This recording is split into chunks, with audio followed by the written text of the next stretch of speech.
Vocês recebessem, por favor, com a salva de palmas, Samuel Bravo Lopes. Tem um passador aí? É tu mesmo. É o Júlio mostrando seu carinho ali. É minha esposa, faz tanto carinho assim. Vamos lá então, pessoal. Bom, acho que a apresentação não precisa continuar, é mais fazer uma introdução de 6 anos atrás, cheguei em Manaus, trabalhar no Cydia, trabalhar com Android, aplicativos e tudo mais. E o principal foi, a gente está no Cydia, trabalha com Samsung. E a inovação, ela vem o tempo todo, ano a ano. Então, é muito difícil você não ter que estar se atualizando. E aí, a gente recebeu o desafio de trabalhar com games, mais ou menos em 2016. Vamos lá. Eu trabalho no Cydia, né, como eu falei, e lá dentro do Cydia tem um estúdio de games chamado Black River Studio. Eles já fizeram alguns jogos no início de 2015, 2016. A gente ainda não atuava aqui nesse ano. A gente começou a testar mais ou menos o finalzinho do Finding Monsters, que foi para celular. E aí, quando eles fizeram a primeira versão para a realidade virtual, foi o primeiro desafio, toma, agora começa a estudar uma tecnologia nova, não é mais só Android, o negócio ficou sério. E aí veio o Rock and Rails com VR, Angest, Conflict Zero Shattered. Eles já estavam começando a ter uma pegada não somente de VR, mas também tendo storytelling, tendo uma história dentro desses jogos. Dead Body Fall, e aí final do ano passado, início do ano passado, perdão, a gente voltou para o mundo mobile. A gente viu que VR tinha dado boom em 2017, 2018. Em 2019, voltamos para o mundo mobile e fizemos esse jogo de estratégia chamado Conflict Zero Revolution. As 10 lições aprendidas que eu vou trazer para vocês, estou compilando essas informações desde 2018, final de 2018. Então já fiz uma palestra similar com algum material que está aqui dentro.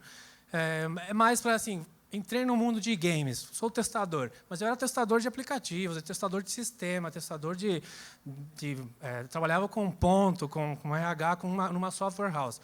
Então, e agora? Estou trabalhando com games, o que eu tenho que fazer? Daí eu trouxe algumas lições coletadas aqui, espero que vocês curtam.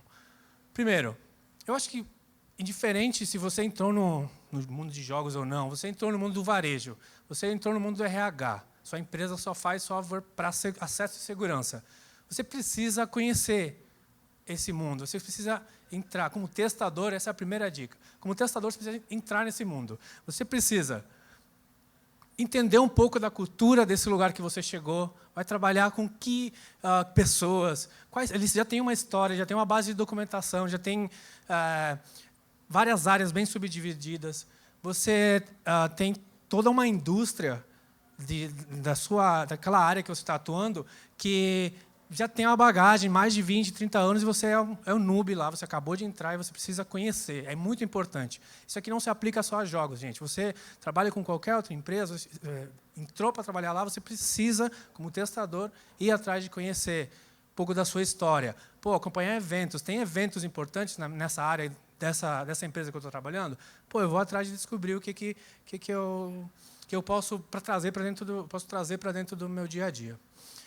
Mas no mundo de games, aí respondendo talvez a pergunta de o que o usuário de games procura, no mundo de games é o entretenimento. Gente, ter alguma experiência prazerosa, algo que foi massa, algo que foi divertido. Então, a experiência para o usuário é tudo.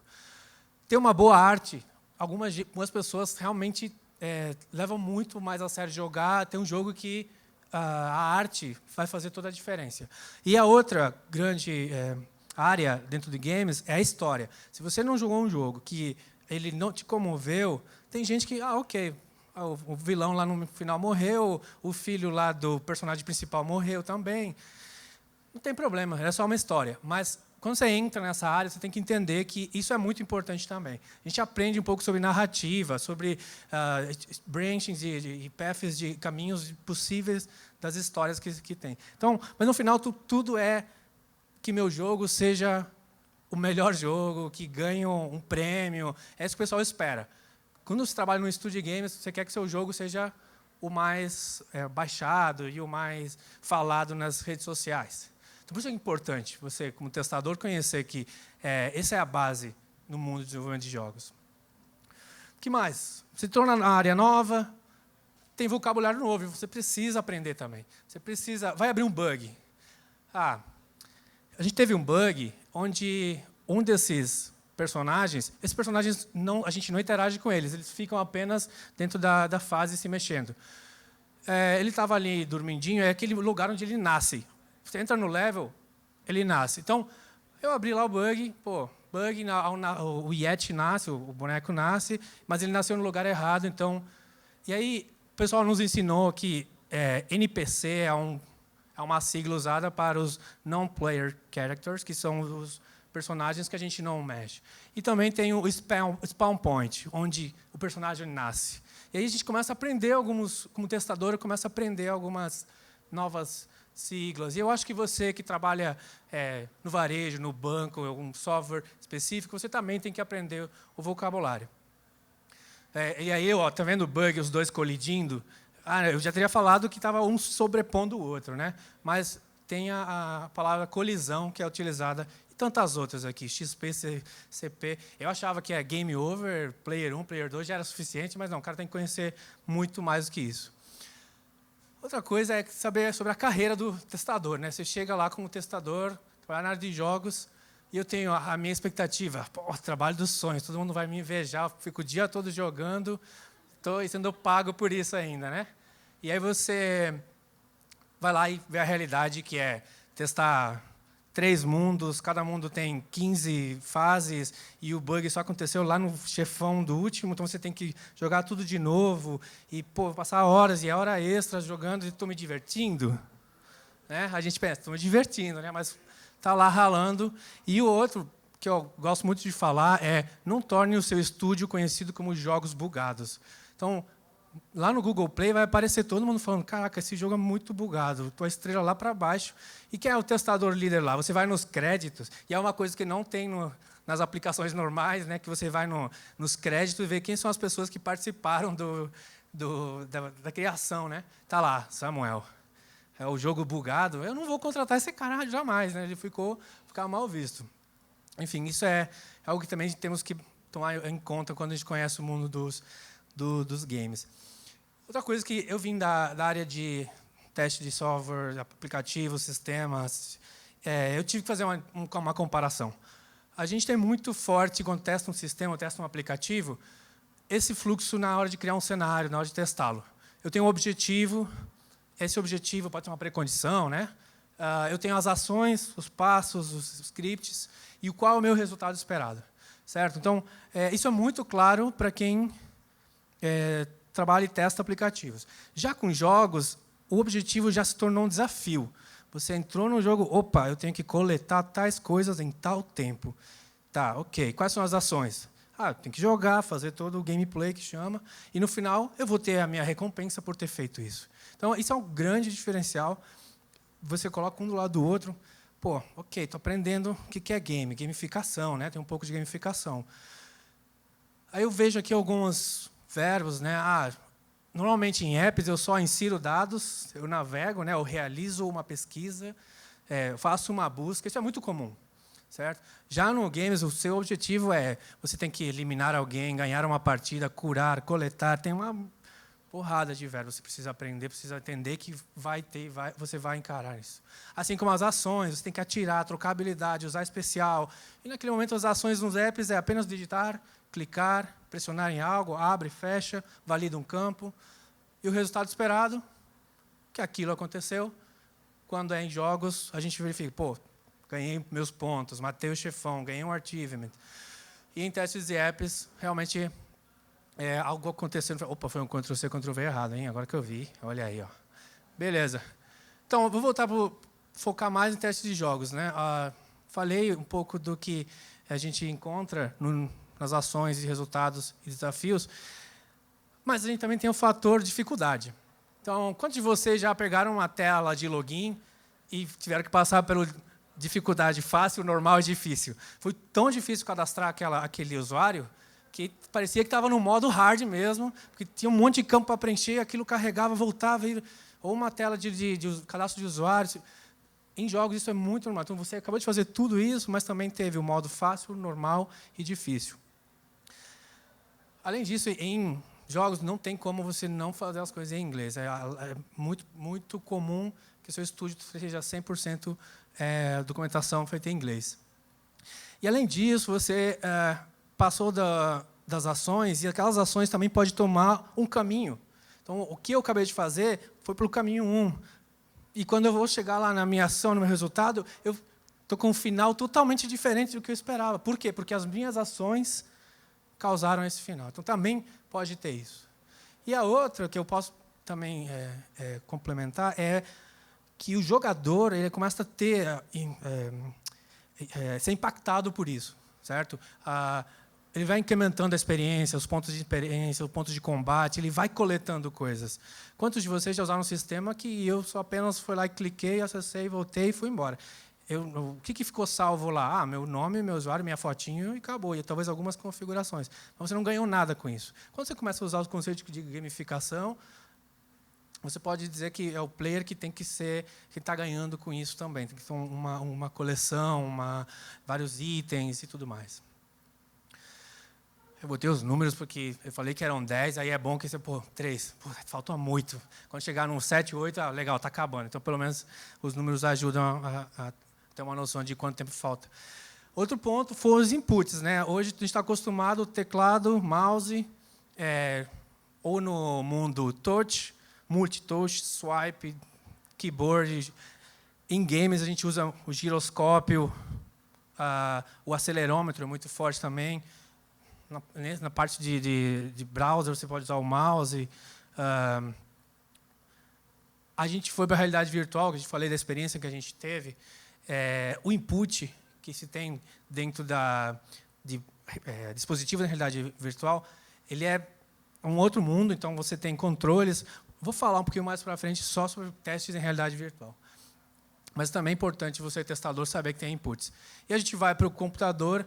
Aqui no computador também destaco que não é só o input, né? A gente tem output também, o monitor ser grande, a tua placa de vídeo dá conta e tudo mais. E em console, eu acho que todo mundo sabe que um joystick no PlayStation é de um jeito, no Xbox é de outro, você vai para a Nintendo, já é um outro mundo, um outro controle. Então, você, testador, já vai ter que estar ciente que seus casos de teste vão ter que estar orientados a entradas de dados totalmente diferentes do normal, né? Massa. Cheguei lá no estúdio e encontrei com uns malucões novos lá que eu nunca tinha visto na minha vida e eu precisei entender o mundo deles. E é isso que você faz quando você também trabalha em uma empresa com pessoas totalmente diferentes do que você está acostumado. A gente já conhecia programadores, testadores, pessoal de design, mas, além disso, teve produtor. Cara, quem é esse produtor? É o cara que está lá ajudando, tipo um Scrum Master, que está lá ajudando a tirar os impedimentos, a fazer as sprints rodar e tudo mais. O design de jogo. Eu acho que a nossa interação com o design de jogo é muito importante. E ele é um cara que aprende, ele sabe desde como é que o level vai estar, aqui tem que estar um inimigo, aqui tem que estar... Então, a cabeça dele, o testador aprende muito. E tem designers que só focam na história, tem designers que só focam até em combate, tá? Tem pessoas focadas só para isso. Onde eu quero entrar em destaque nos próximos dois, que acho que pouca gente já teve uma experiência com desenvolvimento de software, artistas, ou os caras do som. Então, em artistas, eu quero destacar o cara de efeitos visuais. Ele, no dia a dia, você pensa que ele fez o efeito visual dele e acabou. Mas você, na hora de testar, você tem que ver que aquele efeito visual realmente ficou massa. Ficou... Olha esse Goku, realmente parece com o Super Saiyan. Ou, olha essa explosão, olha esse fogo. Realmente é um foguinho massa, não é um foguinho vagabundo, né? É um foguinho bem feito. E aí você pode dar feedback, você pode abrir um bug falando que o fogo poderia ser melhor, pega uma referência e tudo mais. Então, o artista visual, eu queria que tudo isso aqui fosse GIF, mas acho que não ia dar muito. Mas é importante a gente conhecer que a gente interage muito com ele. Com esse papel. Outros são o pessoal da música. Eu acho que, se você não olhar para o Hadouken do Rio e não ouvir um Hadouken, né, na sua cabeça, fica muito... Você já sabe que é isso. Ou o Mario pegando a vida dele. Então, o cara do som ele tem essa importância de ele fazer o som dele e que fique marcante. E você, como testador, você pode dar esse feedback. Cara, ficou foda. Porra, parabéns. Eu entendi o recado que tu quis dar. É o Hadouken mesmo. E eu acho que vai ficar marcado para a história, até para as próximas gerações, e vão saber o que é um Hadouken. E vão entender o som. E a gente testa interrupções do som, testa o loop da fase, alguns momentos. E acho que emoções, para mim, é tudo. Eu acho que se você não jogou um jogo onde você ouviu a música e você, como testador, se arrepiou, pô, você deu pés lá porque você pegou uma lagriminha de tão bom som que foi feito, né? Muito importante isso. Vamos lá. Eu acho que também outra parte bem focada em desenvolvimento de games é você conhecer como é o processo de desenvolvimento de games. Eu acho que você vai para a literatura, eles mostram nesse formato sempre. Uma pré-produção, que é a parte onde eles fazem toda a concepção, o pitch de ideias, protótipos, de planejamento. E aí vai para a implementação, onde eles chamam de produção, e aí no final eles testam, fazem beta testing, fazem os fixes que precisa e faz o release de jogo. Nós, no estúdio, adotamos usar as fases parecidas, só que, como a gente também tem desenvolvimento ágil, fazemos aqui no meio um processo com mais iterações e demoramos mais para poder liberar o jogo na fase de pós-produção. Vou entrar em cada uma das fases como lições aprendidas que a gente teve em cada uma delas. Primeiro, na fase de pré-produção. O que o QA faz na fase de pré-produção? Pô, Samuel, eu acabei de entrar no time, o pessoal está concebendo o produto. O que eu, como testador, tenho a ver, já tenho que estar atuando. Não tem necessidade alguma. Você, nesse momento, já tem ideias de que o jogo ele vai ter um design específico. Ele vai ser de estratégia, ele vai ser de esporte, você já começa a entender que aquilo vai fazer parte dos seus próximos 6 meses, 1 ano. Você vai entender que aquilo faz parte do seu dia a dia. Vai fazer o quê? Vai estudar, cara. Vai entender, vai jogar, né? Vai pegar jogos referências e estuda e vira eles e bate.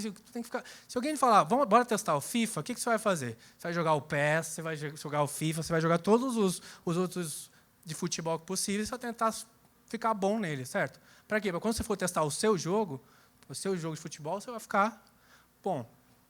E nós tivemos muita experiência em VR com cinema. A questão da imersão na realidade virtual foi muito forte. Não era um teste funcional de que apenas eu clicava e flutuavam as coisas, ou as informações que eu precisava, ou eu batia na porta e ia para dentro do quarto. Era a experiência, a imersão, a storytelling, aquilo fazendo sentido, aquilo tendo início, meio e fim. Então, você podia já começar a entender e entrar no espírito do jogo. Eu botei aqui o Kirby Air Raid porque foi um dos jogos referências do Rock'n Rails. Esse é um jogo VR, onde a gente anda nos trilhos. Então, o Kirby Air Raid, ele também anda em trilhos, ele fica atirando. Obviamente que na época do GameCube era diferente os inputs. Aqui no game do Gear VR, a gente batia aqui assim, ficava nos inimigos, mas a ideia era a intenção de você navegar em trilhos e pegar essa habilidade desde cedo. Massa? Outra coisa que a gente tinha bem forte na pré-produção. Já tem um diretor de arte falando, a gente vai fazer um jogo sobre mecha, sobre robô. E você, o jogador, tem que estar dentro dele, dentro do robô. Então você começa a entender, caraca, como eu, testador, eu tenho que me imaginar dentro de um robô, fazendo todas as iterações possíveis, me sentindo dentro de um robô. Aí o resultado foi mais ou menos esse. Aumenta o som aí, amigo. Ei, aumenta o som.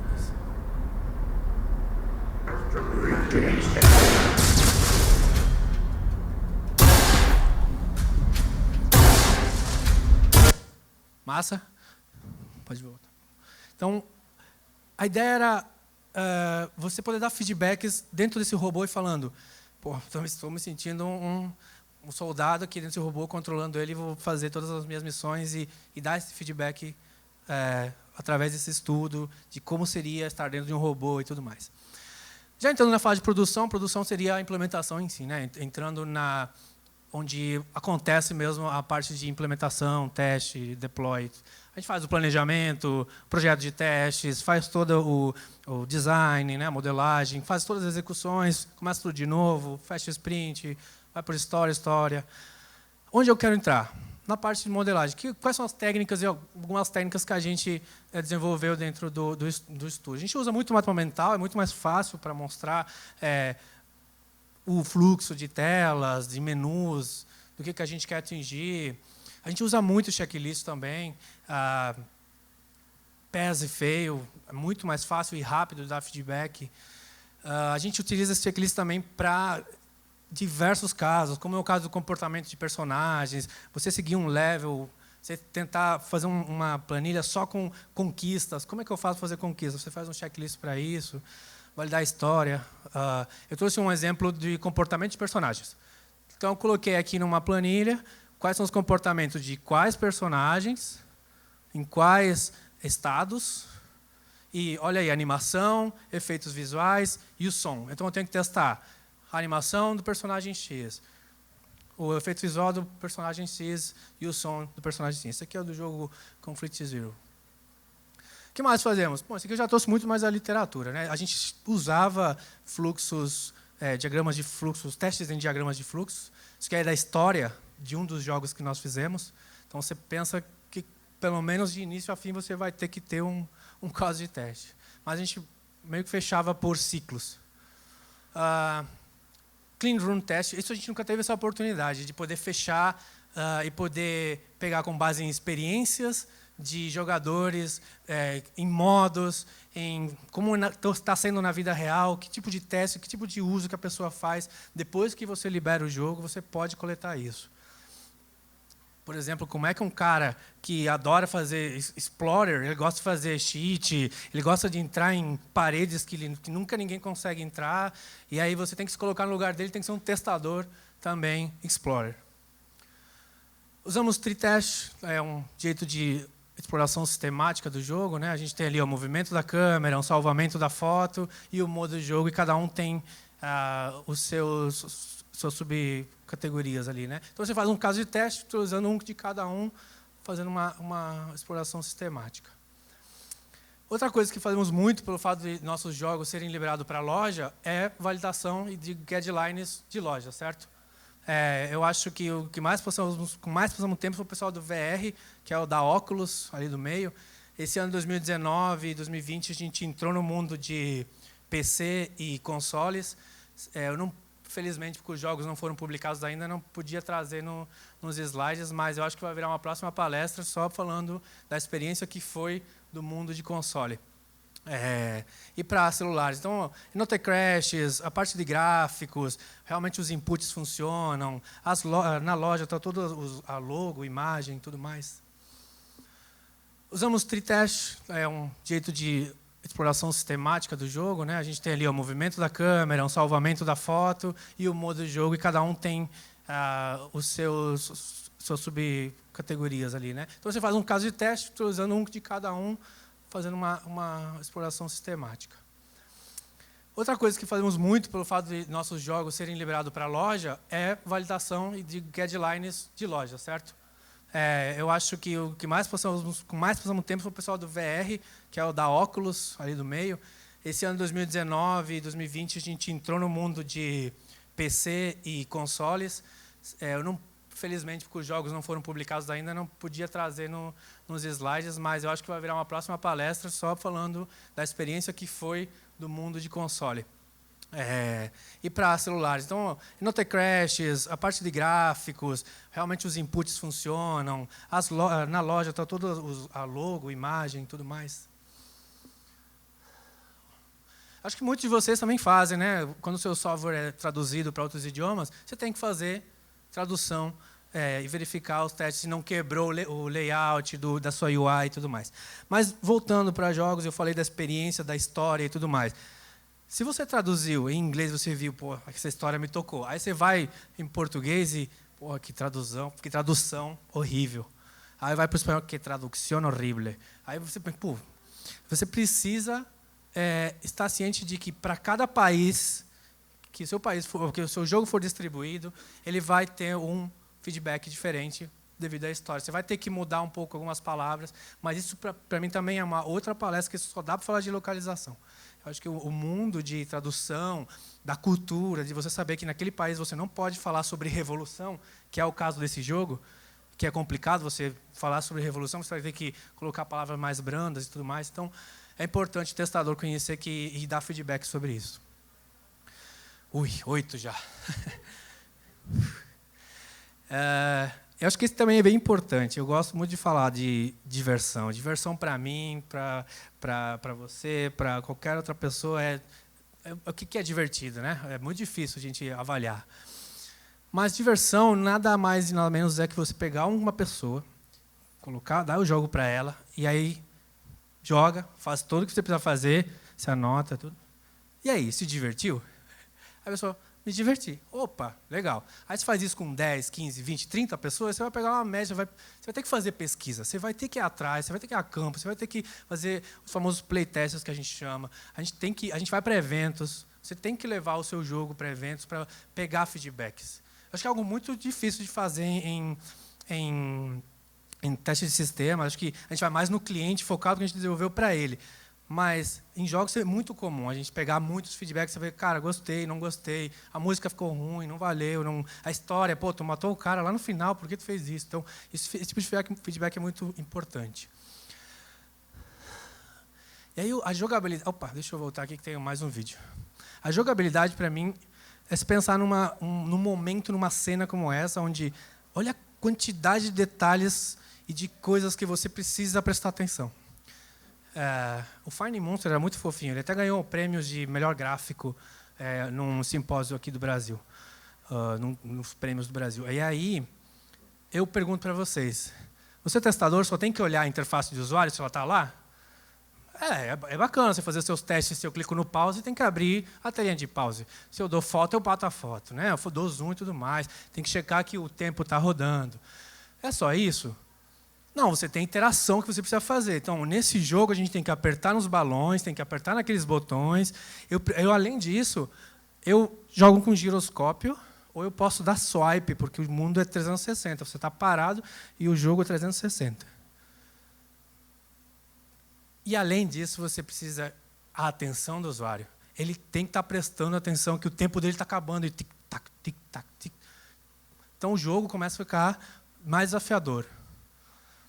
Aí você começa a ver, pô, o cara jogou uma vez, 5, 10 vezes, a agilidade dele já começa a aumentar. Você começa a aprender. Acho que todo mundo que já usou um sistema todo dia, já começa a usar a tecla de atalho, já começa, né, aprender com isso. E aí, depois de tudo isso, você pergunta, e aí, se divertiu? Você entendeu? Então, isso é muito comum em games. Tem um profissional lá dentro, e os testadores estão junto com eles, e entender por que a pessoa foi por ali, por que a pessoa gosta de jogar mais com o giroscópio do que dando swipe, certo? Isso foi um desafio muito grande para a gente. Foi massa, vai ficar para a carreira para sempre. Tem muita gente no estúdio que foi trabalhar em grandes empresas porque a gente conseguiu evoluir muito rápido com o VR. Aí tem o benefício também de que trabalhávamos com a Samsung, então eles mandavam para a gente os devices em VR que eles iam lançar, a gente já fazia jogos para eles, íamos aprendendo a fazer, colocar bugs na comunidade, mostrávamos para todo mundo como é que a gente estava resolvendo problemas de performance. Mas eu vou passar rapidamente o que a gente aprendeu, uma outra lição aprendida testando os jogos. Eu acho que o input era muito importante para a gente saber que vai ter botões aqui no próprio óculos, o controle vai estar cheio de coisas novas, você pode mexer nele, ele vai usar a velocidade. Já não é mais um mero touch ou só o X e o Y, bolinha, né? A seleção em VR também é diferente. Você tem um cursor que segue a sua cabeça ou ele segue seu braço. Então, o jeito que a gente seleciona também era muito importante. O jeito que a gente navega e está se movimentando dentro do... Opa! Está se movimentando. Esse é um jeito de teletransporte. Por que ele dá flick? Bom, eu vou para frente, mas mais fácil. É que, se navegar dentro do VR, tem um cuidado de você não ir daqui para lá em questão de segundos e você ficar tonto, porque fisicamente você não foi. Né? É só na sua mente. Mas quando você fala, ele dá o famoso motion sickness, né? Que é ficar enjoado. Ele tem mais de 20 jeitos de você fazer navegação dentro do VR. E fazer build para VR? Você está lá trabalhando, está tudo pronto, bora fazer uma build. Olha o tamanho de coisas que eu tenho que ir atrás.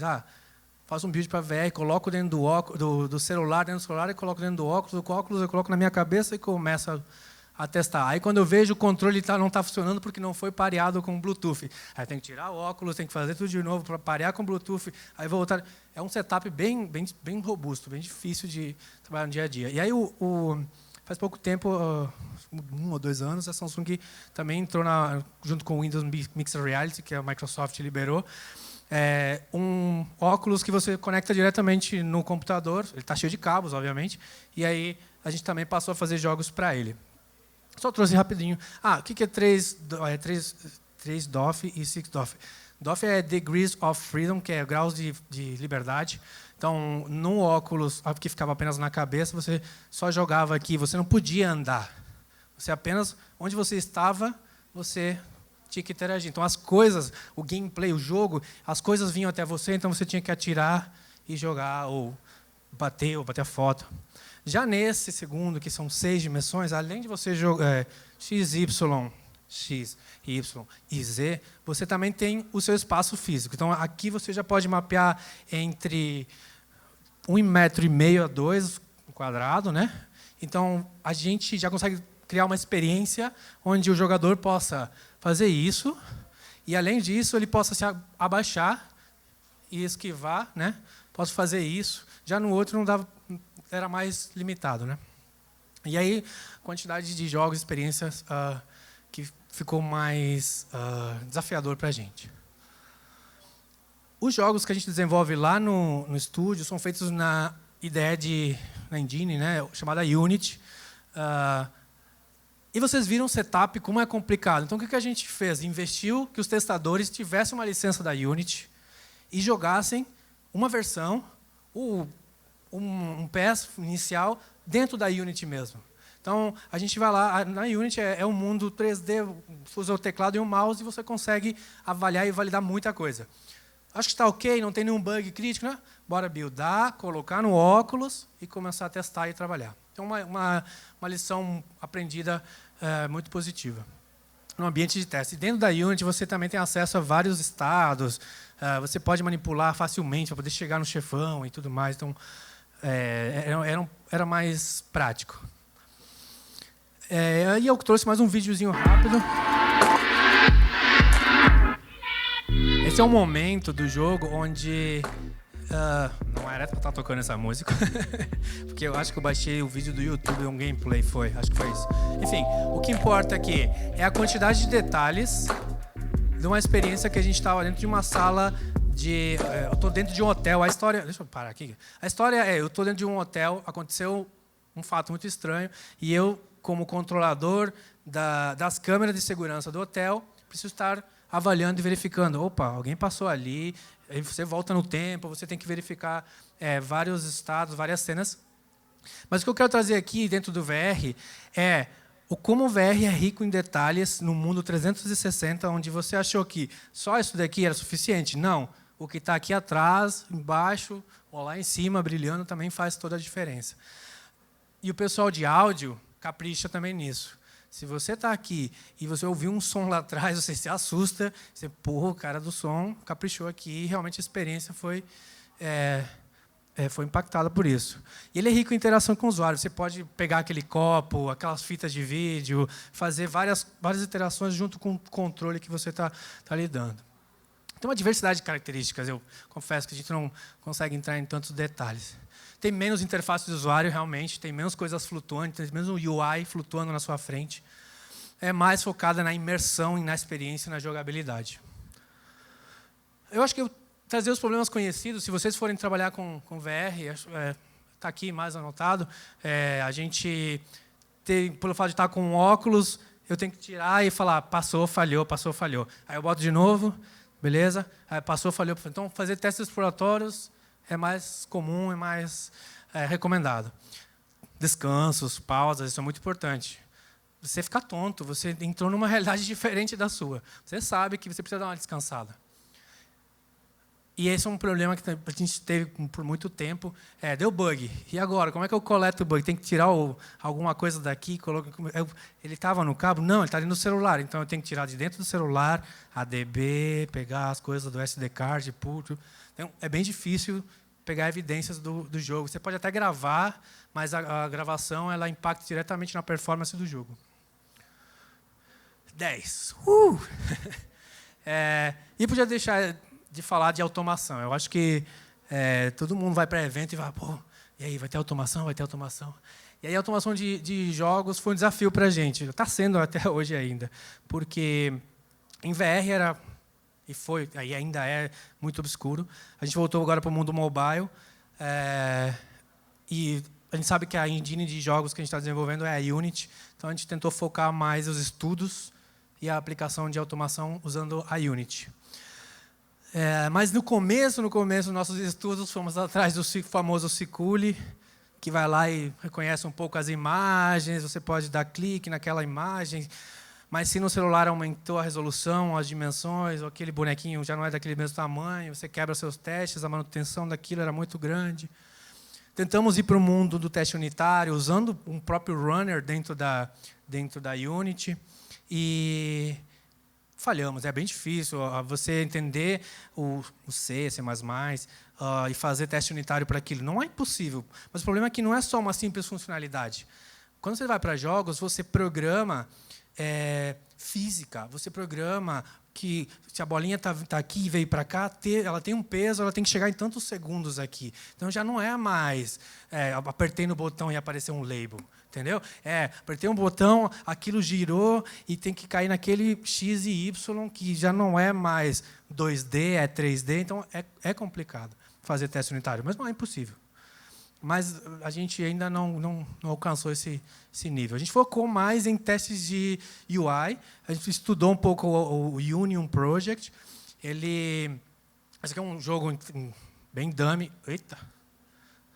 Bem dummy em 3D. E aí você ia mandando as coordenadas. E é isso. Valeu. Você dá play de novo, por favor? Aê. São 10 segundinhos. Você configura ele, um JSON, falando quais são as coordenadas que você quer chegar. Eu acho que não vai dar certo. Mas tudo bem. Union Project. Vai estar nos slides, se vocês quiserem pesquisar. É bem massa. Ele foi bem robusto. A gente gastou bastante tempo estudando ele. Outro é Alt Unity Project. O que a gente gostou dele é que ele usa o Appium, né? E aí dentro da Unity é um pluginzinho, tudo baixado da Unity Asset Store. Dentro da Unity ele tem a própria Store. E aí você configura e programa, isso aqui é conhecido, hein? Driver.findElement, o nome do elemento, ponto, alguma ação. Então, isso aí já é conhecido da minha rotina do dia a dia. Mas o ganhador para a gente foi esse cara. A gente esteve em São Francisco em 2018, na Game Developer Conference, aquela maior conferência de desenvolvedores de jogos.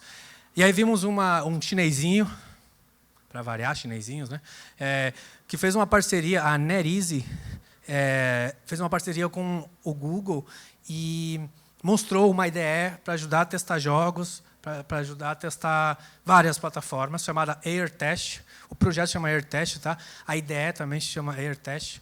Ele usa um framework chamado Poco. E o massa é que ele não desenvolve só para jogos. Você pode também, o mesmo script, quer dizer, a mesma IDE, você pode programar scripts para Android, automatizando. Eu vou mostrar um videozinho agora, vocês vão conseguir perceber melhor. Para Windows, iOS. E a ideia é desse jeito assim. É bem estupidamente intuitiva. Você pode dar um recorder e as coisas vão aparecendo no gravador aqui.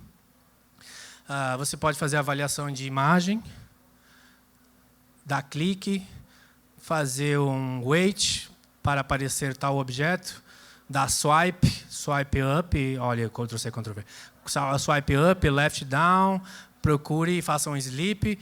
tudo na IDE, bem rápido, você programa isso, a velocidade de você programar um script, e aí depois aí você faz a assertiva lá dentro, né? E no mesmo programa você dá o run test, e aí ele vai passando e mostrando linha a linha do que você acabou de desenvolver. E no final de tudo, você vai lá e aperta o resultado, ele vem no HTML bonitinho. Chineses, né, gente? Pô, os caras fizeram um trabalho muito, muito bom. E a gente trouxe isso para dentro do desenvolvimento de aplicativos Android, iOS, e para games, em 2D principalmente. Em 3D ainda tem sido um desafio. E tem sido... Eu estava fazendo uma palestra só dele. Eu acredito que a gente pode falar em uma outra instância, outro momento, fazer um post no Medium, ou em redes sociais, aí, falar só sobre o Poco, divulgar mais ele. Porque a ideia do Chinesinho, naquela vez que ele foi, pessoal, está aqui, usem, é open source. Você quer editar, você não precisa pagar nada. O único que, depois de um ano, mais ou menos, apareceu, eles usam um lab online para você pegar esses scripts que você fez e jogar lá para eles e usar a farm deles, e ele vai te dar os resultados. Então, nem tudo é de graça, né? Então, você faz os scripts, mas os resultados, se você quiser usar em múltiplos celulares, eles fazem esse trabalho para você. Por isso que o Google estava envolvido nesse projeto. Enfim, esse era o recado, essas lições aprendidas que a gente teve nesses últimos anos na Black River. Agradeço muito a oportunidade, foi um prazer. E qualquer coisa, a palestra está aqui, nesse QR Code, nesse link, e também vai estar no link lá no Instagram do evento. Esse é meu e-mail, minhas redes sociais também é Samuel Bravo Lopes, só seguir. Obrigado e desculpa qualquer coisa se eu fiquei nervoso, que se eu falei espanhol um pouco, e aí eu fiquei meio enrolado. Mas obrigado, pessoal. Valeu.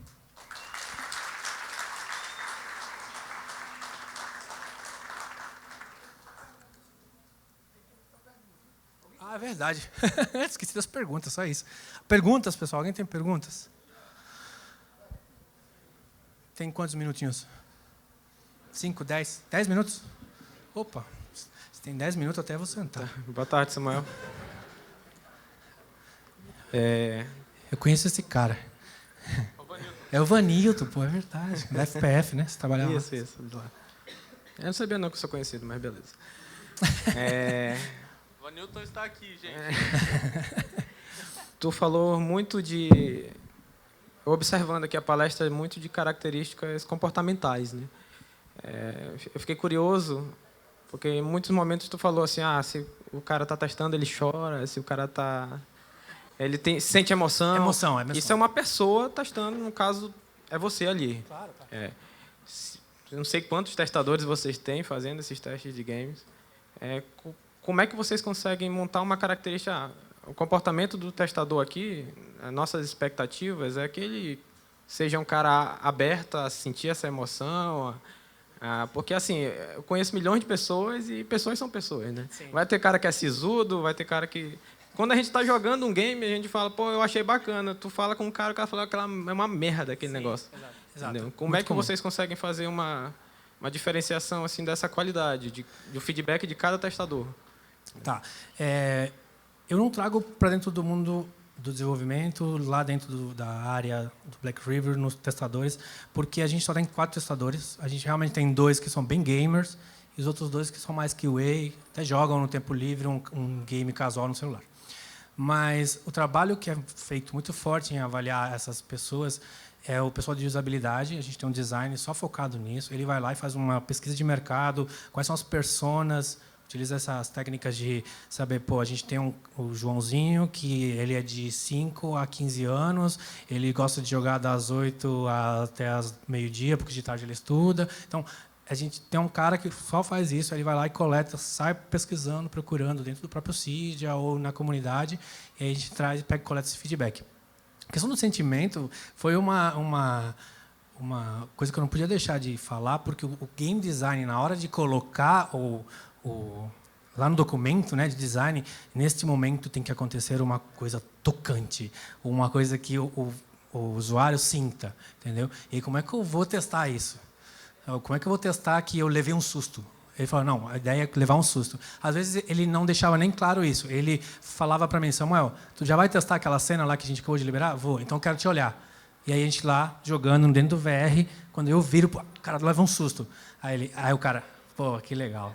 Essa é a expectativa. É isso que eu esperava. Então, realmente não dá para alcançar todo mundo, né? É difícil. A gente tem um cara que faz essa parte, essa interface com os usuários. A minha questão é muito pensando no lado, por exemplo, o Cydia deve ter lá as pessoas que contratam os indivíduos e tudo. É muito mais assim, como é que eu consigo diferenciar essas pessoas que vão estar nessa alçada aqui, como é que eu seleciono pessoas para atuar aqui? Entendeu? Tu já deu uma ideia de que, por exemplo, eu tenho um design que está passando uma persona, eu cruzo essa persona com um testador, as características dele. Fechando assim, ele vai lá e manda... Algumas pessoas já se cadastraram na base de dados dele e falaram, olha, eu sou um cara assim, eu gosto de jogar só celular, no banheiro, ou no Uber. Então, se tu for fazer algum jogo, algum dia, hiper casual, de puzzle, que tem frutinhas, igual... Farm Hero ou aquele Candy Crush, me chama que eu quero experimentar, entendeu? Então, você cadastra na base de dados dele, temos um cara só para fazer isso. Não é todo estúdio que tem uma pessoa dedicada a isso, mas isso vale muito e muito importante, porque senão fica só na avaliação do stakeholder falando, ficou legal, galera, valeu, lança aí que eu acho que vai ser divertido. A amostra, né? Limita muito a amostra. Beleza, obrigado. Mais perguntas? Tem mais tempo aí, alguém? Aqui, Samuel. Aqui Opa, na e aí? frente. Você falou de muito assunto importante, legal, mas o que me chamou a atenção ainda, acho que na pegada ainda da pergunta do Vanilton, a emoção, né? E aprofundando mais, eu queria saber quais as experiências que vocês obtiveram na criação de áudio, de música, tema, coisa desse tipo. Porque, por exemplo, acho que foi ano passado que a gente teve um evento aqui em Manaus, da Feira do Polo Digital, e veio um americano, que eu ainda não consegui lembrar o nome, que foi o criador da... Donkey Kong. Acho Foi que ele. Ele criou lá a música do Warcraft. Aí, também. Cara, aí quando o cara solta a trilha assim, vem uma série de emoções e tal, que estão tudo linkadas, né? Aí eu queria saber de você e quais as experiências que vocês têm com a criação desses áudios, dessas músicas. Eu coloquei naquele slide lá que quando você entra no mundo de games, você tem que entender que você está no mundo do entretenimento, você está no mundo onde, por exemplo, Hollywood, você tem que fazer sucesso porque você quer ganhar um Oscar. O prêmio de melhor jogo, melhor trilha sonora, melhor história, que é o que nós conseguimos ganhar, pelo menos aqui dentro do Brasil, com esses jogos VR. Stickers.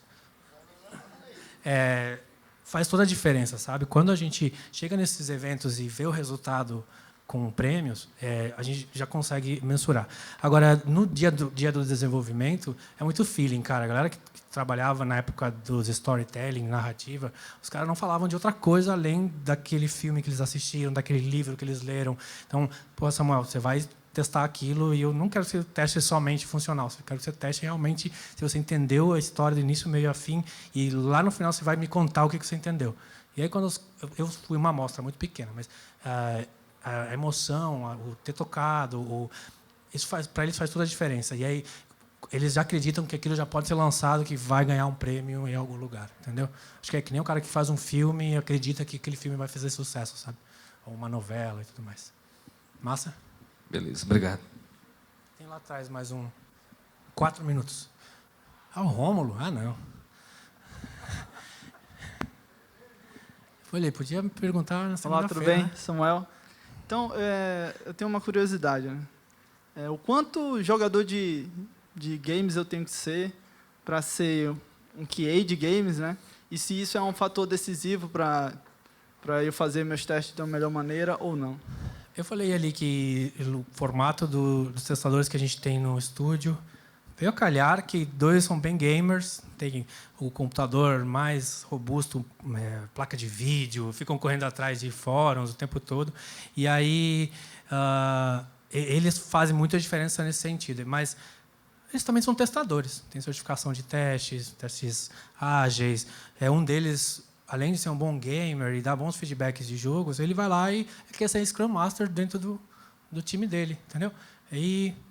Então é um testador como qualquer outro, com as skills de games. Mas agora, skill de games é muito... Você teve isso na infância? Você gosta ainda de jogar no dia a dia, né?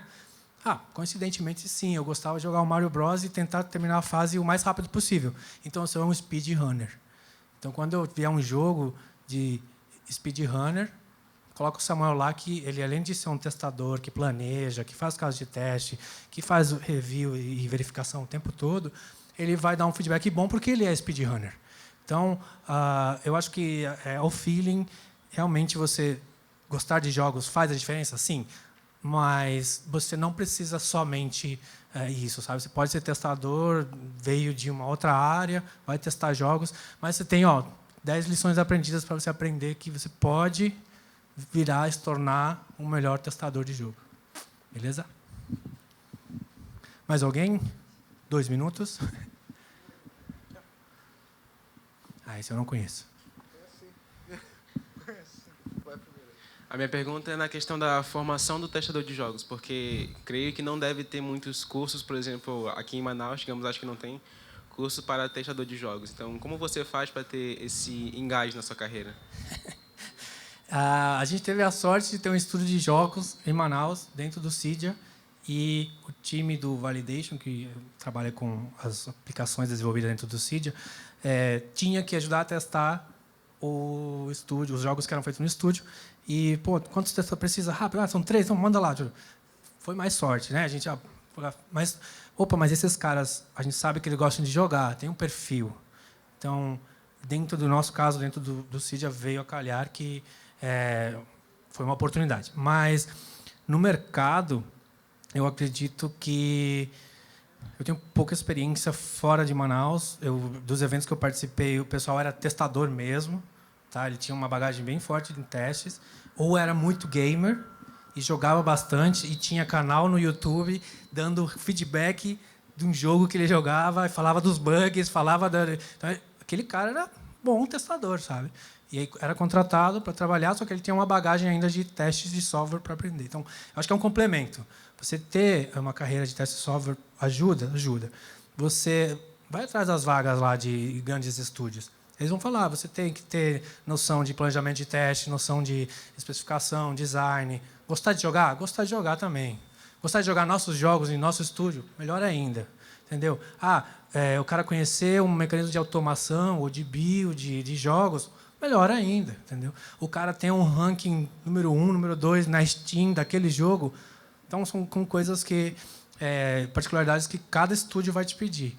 Mas eu acredito que a carreira... sendo testador, já ajuda muito como base. E você ir atrás, né? Eu quero testar jogos. Eu vi uma palestra, fiz um curso. Não existe um curso. Mas você tem faculdade de desenvolvimento de jogos. Eu sei que tem, não aqui em Manaus. Acho que tinha pós e tinha desenvolvimento de jogos online, né? Também a capacitação, acho que é tudo. Né? Beleza? Mais uma? Não.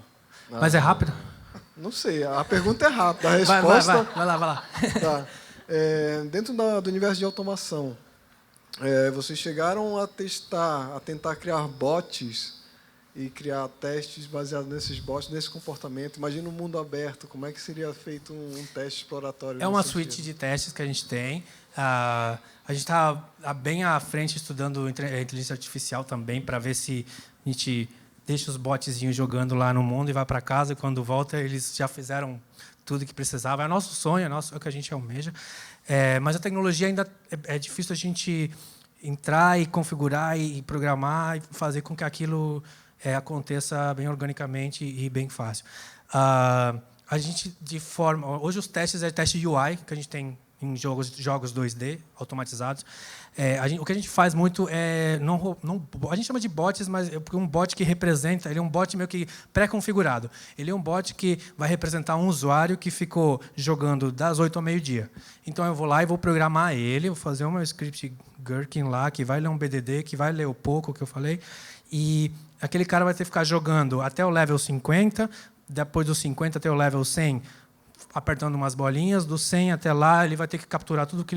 E aí, depois, no final do resultado, eu colho essas informações. É uma espécie de bot? É. Agora, em 2019, 2020, a gente está trabalhando com jogos em console, onde estão jogos 3D, Adventure, plataforma, e aí os estudos com bots mapeando as áreas. Então, a ideia é abrir uma cena, jogar 15 bots e eles que vão descobrir como joga. Pega todas as moedinhas, bate em todos os inimigos e vai dando feedback para a gente, heatmap, de onde os lugares que ele passou. Esse é o nosso desejo. Que grandes estúdios fazem assim. A gente quer fazer isso, mas é uma expertise de técnica muito alta. A gente tem que conhecer um pouco mais sobre como se desenvolve jogo, C#, a própria Unity. Então, temos uma curva de aprendizado, mas a gente vai fazer uma palestra só de automação de jogo focado em bots num futuro não muito distante. Beleza? Pessoal, acabou meu tempo. Diego? Obrigado, pessoal. Valeu, hein? Foi massa.